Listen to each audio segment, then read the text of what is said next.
کثرت سے اللہ سبحانہ وتعالیٰ کا ذکر کرنا بہت امپورٹنٹ چیز ہے. ایک صحابی آیا, کہا یا رسول اللہ نجات کا راستہ بتائیں, نجات کس میں ہے؟ فرمایا لا یزال لسانک رطبا من ذکر اللہ, اپنی زبان کو اللہ کے ذکر سے تر رکھو, اس میں نجات ہے.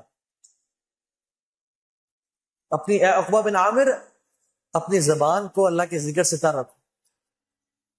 اپنی زبان کو نا, دیکھیں سبحان اللہ, فرمایا من لازم الاستغفار, جو شخص استغفار کو لازم پکڑ لیتا ہے کیا ہوتا ہے؟ جعل اللہ من کل ضیق مخرجا, اللہ تعالیٰ ہر تنگی سے اس کو مخرج دیں گے, نکالیں گے, ہر مصیبت سے نکالیں گے. ومن کل حم فرجا ویرزقہ من حیث لا یحتسب, ہر مشکل سے نکالیں گے, ہر غم سے نجات دیں گے, اور اس کو وہاں سے رزق دیں گے, کیش دیں گے جہاں سے اس نے کبھی امیجن نہیں کیا ہوتا. فرمایا توبہ لمن وجد فی صحیفۃ استغفار کثیرا, glad tidings to the one who found استغفار in his book with abundance. خوشخبری ہو اس بندے کو کہ جو قیامت کے دن آیا اور اس نے اپنے اعمال نامے میں کثرت سے استغفار کو دیکھا. سبحان اللہ.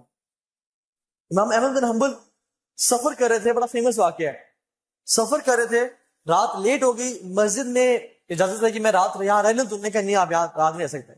تو ایک نان بنانے والا گزر آتا, تو نے کہا آپ کیوں بزرگ کو تنگ کریں, بزرگ آپ میرے پاس ہیں بابا جی, میرے گھر رہ لیں.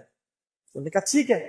تو وہ جب گھر لے کے گیا تو وہ رات کو نان, وہ تو آٹا گوندتا تھا, آٹا گوند رہا اور کہتا استغفر اللہ استغفر اللہ.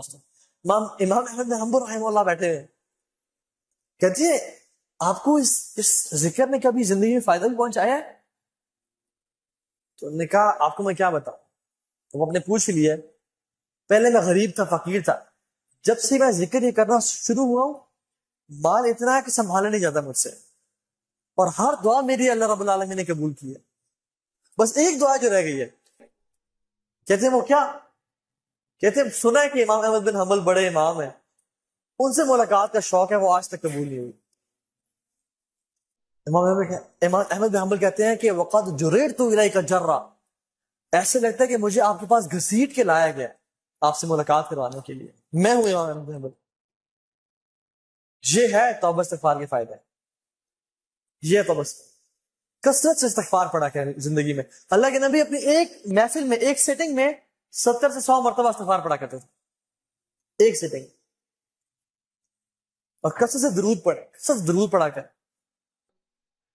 ایک صحابی ہاتھ اٹھائے اور دعا مانگنے شروع ہو گئے. تو اللہ کی نے کہا کہ تم نے بہت جلدی کی ہے, پہلے اللہ کے حمد بیان کرو, پھر مجھ پہ درود پڑھو, پھر دعا مانگو.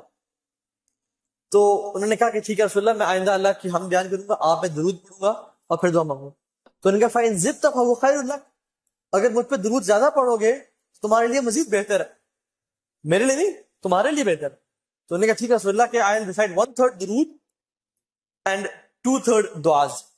انہوں نے کہا فَإِن زِدْتَ فَهُوَ خَيْرٌ لَكَ, اگر تم درود اور زیادہ کر لو گے تمہارے لیے بہتری ہے. تو انہوں نے کہا ٹھیک ہے رسول اللہ, میں 2/3 درود پڑھا کروں گا آپ پہ اور اس کا 1/3 دعا کیا کروں گا. فَإِن زِدْتَ فَهُوَ خَيْرٌ لَكَ, اگر تم اور زیادہ کر لو تو تمہارے لیے فائدہ ہے. رسول اللہ آج کے بعد آپ پہ میں درود ہی پڑھا کروں گا بس. انہوں نے کہا اگر تم یہ کرو گے تو اللہ تعالیٰ تمہاری تمام پریشانیوں ختم کر دے گا اور تمہیں ہر مشکل سے آزاد کر دے گا. جے اللہ کے نبی درود پڑھنا. جو شخص صبح اور شام اللہ کے نبی 10 دفعہ درود بھیجتے ہیں, اللہ سبحانہ و تعالیٰ اس کے تمام فرشتے 70 مرتبہ درود بھیجتے ہیں, 70 ٹائمز. اس کے درجات بلند ہوتے ہیں, اس کے گناہ معاف ہوتے ہیں, اس کی نیکیاں لکھی جاتی ہیں. سو مچ ریوارڈ. اور ایک اور حدیث پتہ کیا آتا ہے, سبحان اللہ, ہم چاہتے ہیں کہ اللہ کے نبی کے سامنے ہمارا نام لیا جائے. کون کون چاہتا ہے کہ اللہ کے نبی کے سامنے ہمارا نام لیا جائے؟ ہر بندہ چاہتا ہے. ایک حدیث میں آتا ہے کہ جو شخص مجھ پہ درود بھیجتا ہے نا, میرے میں روح ڈالی جاتی ہے اور مجھے اس کا درود پہنچایا جاتا ہے.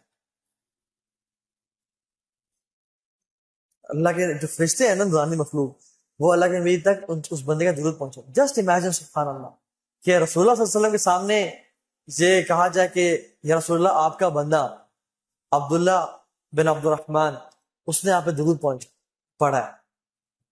سبحان اللہ. تو اللہ کے نبی تک درود پہنچایا جائے.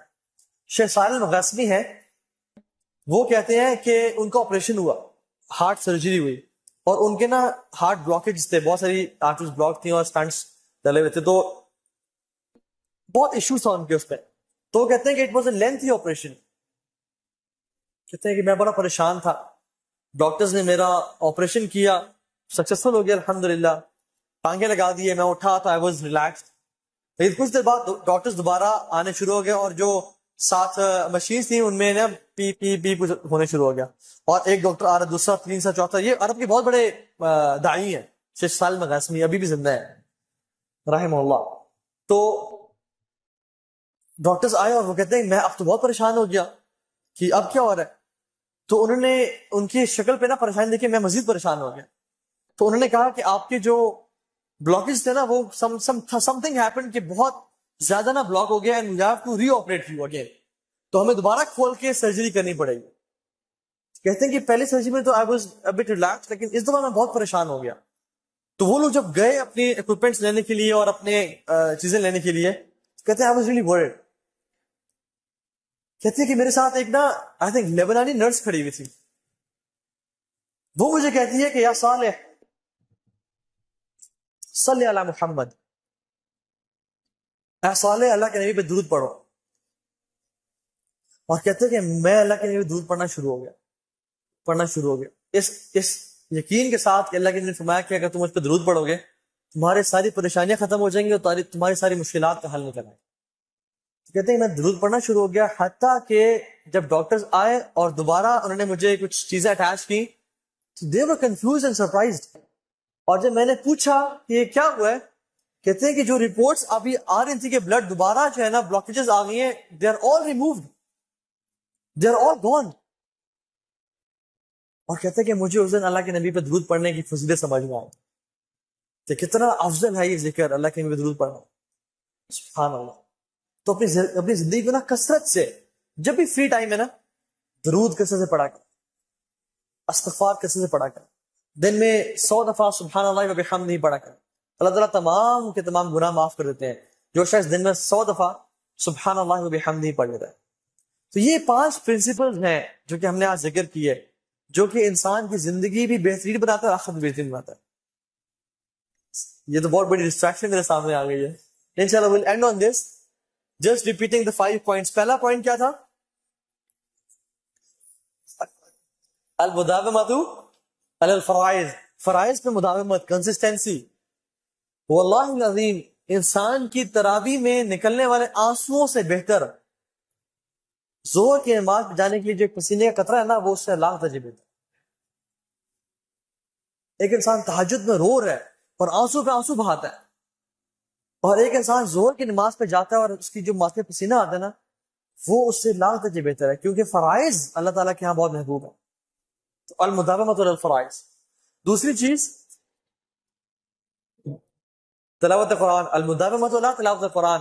تیسری چیز اپنے دل کو صاف کر لینا. چوتھی چیز, نہیں یہ تو 5ویں تھا ذکر, چوتھی یہ تو تیسری تھی, نرمی. ٹھیک ہے, اپنے دل کو اپنے مزاج کو نرم بنا لیں انشاءاللہ. اور 5ویں چیز اللہ تعالیٰ کا ذکر. یقین جانا جو شخص ان پہ نا عمل کرنا شروع کر دے گا نا, وہ اپنی زندگی میں بہت بڑی بڑی چینجز دیکھے گا.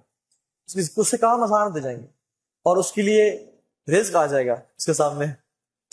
اللہ تعالیٰ آپ سب کا آنا قبول فرمائے, اور آپ ہم سب کو جو ہم نے آج سنا اس پہ عمل کی توفیق دے, اور ہماری زندگیوں کو اللہ کے نبی کی سنت کے مطابق ڈھال دے. جزاک اللہ خیر, بارک اللہ فیک, سبحانک اللہم و بحمدک, اشہد ان لا الہ الا انت, استغفرک و اتوب الیک. والسلام علیکم ورحمۃ اللہ.